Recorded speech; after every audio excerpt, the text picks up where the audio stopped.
ശ്രീനഗറിൽ നിന്ന് കുറച്ച് ദൂരം മാറി ഹിമാലയത്തിൻ്റെ മുഴുവൻ സൗന്ദര്യവും നമുക്ക് കാണിച്ചു തരുന്ന ഒരു അടിപൊളി പ്ലേസാണ് ഗംഗാദർശൻ വ്യൂ പോയിന്റ്.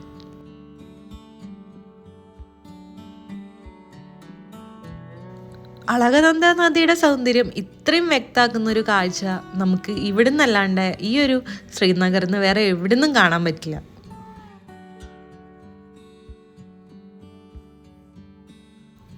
ഇവിടെ നമുക്ക് കാണാനായിട്ട് പറ്റിയ അളകനന്ദ നദിയാണെങ്കിലും ഇതിന് പറയണ പേര് ഗംഗാദർശൻ എന്നാണ്. കാരണം അളകനന്ദ നദി തന്നെയാണ് ഫ്യൂച്ചറിൽ ഗംഗയായിട്ട് മാറുക.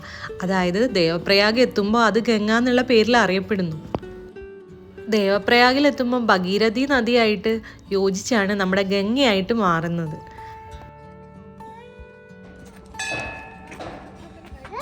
ഈ ഒരു വ്യൂ പോയിന്റിൽ തന്നെ ഒരു ക്ഷേത്രം ഉണ്ടെന്നുള്ളതാണ് ഇതിൻ്റെ ഒരു പ്രത്യേകത.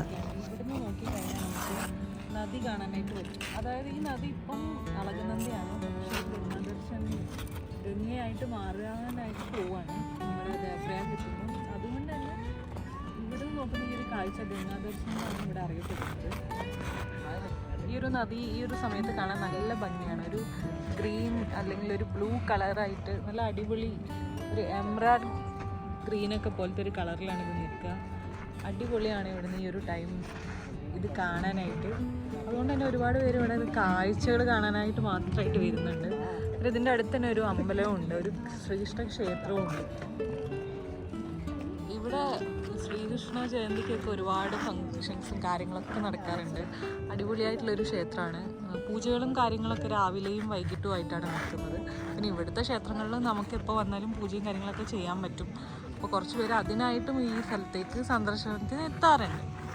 ഇവിടെ നിന്ന് നോക്കി കഴിഞ്ഞാൽ നമുക്ക് ശ്രീനഗർ മൊത്തം കാണാനായിട്ട് പറ്റും. ശ്രീനഗർ ഗർവാളും ടെഹരി ഗർവാളും നദിയുടെ അപ്പുറം ഇപ്പുറമുള്ള ഭാഗങ്ങളാണ്. രണ്ട് ഭാഗങ്ങളും ഇവിടെ നിന്ന് നല്ല അടിപൊളിയായിട്ട് കാണാൻ പറ്റും.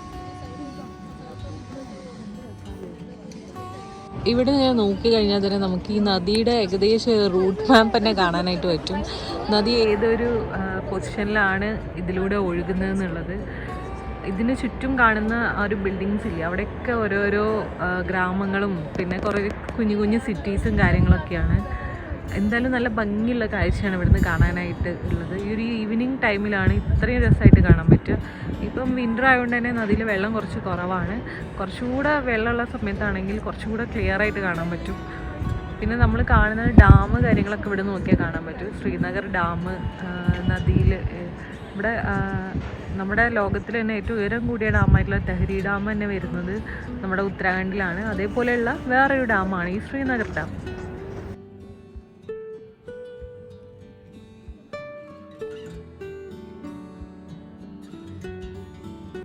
ഒരു ഈവനിങ് ടൈമിലൊക്കെ ഇവിടെ നിന്ന് കഴിഞ്ഞാൽ നല്ല അടിപൊളി കാഴ്ചയാണ്. രാത്രിയിലാണെങ്കിൽ കുറച്ചുകൂടെ നമുക്ക് ലൈറ്റ് കാര്യങ്ങളൊക്കെ കാണാനായിട്ട് പറ്റും.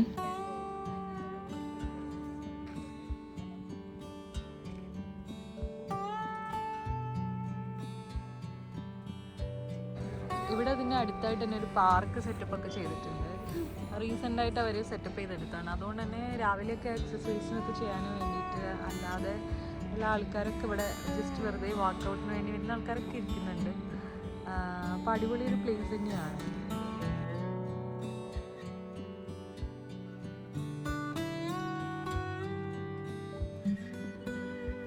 നമ്മൾ വീട്ടിലൊക്കെ ബോറടിച്ചിരിക്കുന്ന ടൈമിൽ ഇതുപോലെയുള്ള പ്ലേസിലൊക്കെ വരുമ്പോൾ, അതായത് നമ്മൾ നമ്മുടെ നാട്ടിൽ ബീച്ചിൻ്റെ സൈഡിലൊക്കെ പോയിരിക്കുമ്പോൾ കിട്ടുന്ന ഒരു കാംനെസ് ഇല്ലേ, അത് നമുക്ക് ഈ ഒരു പ്ലേസിന് ഇവിടെ നിന്ന് കിട്ടും.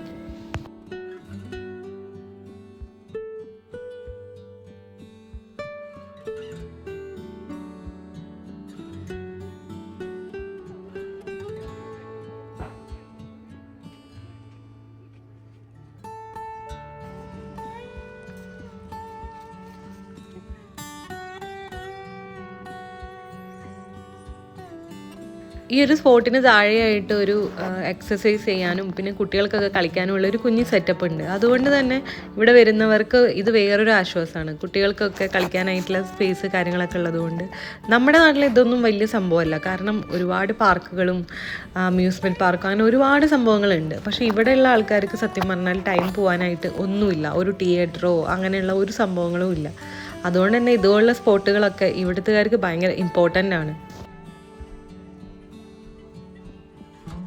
ഇതിൻ്റെ അടുത്തായിട്ട് 2 കുഞ്ഞു കടകളുണ്ട്. അതിൽ നമുക്ക് നല്ല അദ്രക്കിൻ്റെ ചായയും, അതായത് നല്ല കുൽഹഡ് ചായ, നമുക്ക് ഇതിൽ കുടിക്കുന്ന ചായക്കൊരു പ്രത്യേക ടേസ്റ്റാണ് കേട്ടോ.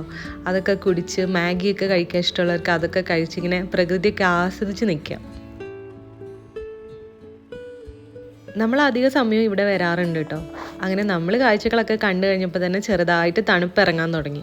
അപ്പോൾ പിന്നെ നമ്മൾ വീട്ടിലേക്ക് പോകാമെന്ന് വിചാരിച്ചു. അപ്പോൾ ഈ വീഡിയോ ഇഷ്ടപ്പെടുന്ന ആൾക്കാരുണ്ടെങ്കിൽ ഇതൊക്കെ ഒന്ന് ലൈക്ക് ചെയ്യുക, സബ്ബൊക്കെ ചെയ്യുക, ഹൈപ്പൊക്കെ ചെയ്യുക. ഇനി എന്തെങ്കിലും സജഷൻസ് ഉണ്ടെങ്കിൽ അതും നിങ്ങൾക്ക് പറയാം കേട്ടോ.